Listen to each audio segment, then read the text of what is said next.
Тут я могу ошибиться, не хочу судить про всех, но мне кажется, есть такое, что слишком много людей лезут не в свое дело, и как раз-таки сейчас вот псевдопсихологи и так далее навязывают новые какие-то алгоритмы, что никто никому ничего не должен и так далее, и вот это все накладывается, складывается, и поэтому люди нет даже нетерпимости, а вот ценности семьи какой-то, что это самое главное, что где-то нужно находить общее мнение и так далее.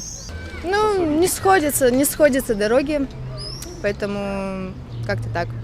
Я считаю, что если они не готовы все-таки к семейной жизни, зачем они вообще сходятся? Ну, сейчас, по-моему, девушки слишком своенравные. Как тогда более самостоятельные, феминистки, в общем. Сами на машинах ездят, там уже мужья особо не нужны. А потому что друг друга люди не понимают.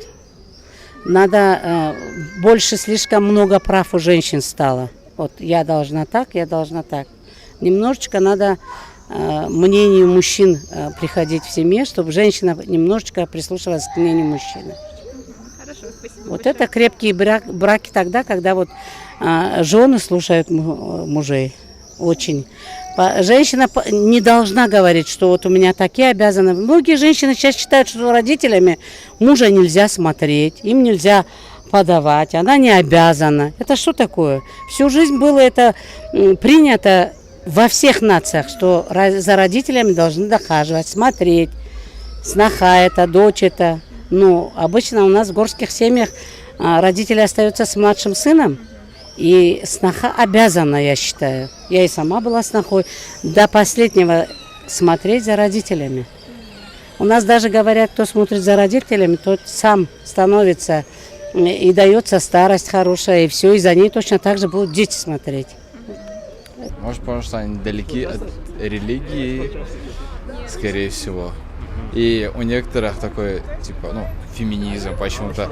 Они думают, что девушки как-то притесненные в браке. Хотя, по сути, наверное, никто их и не притесняет.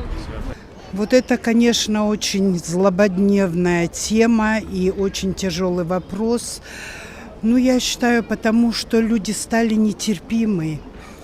Когда два любящих сердца поссорятся, они не ищут компромисс друг к другу, а сразу же разбегаются. Это очень неправильно.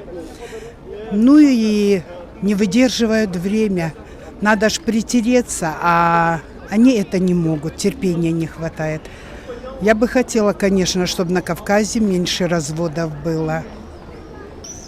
Я бы тоже хотела знать ответ на этот вопрос и надеюсь, что когда-либо это уже исправится.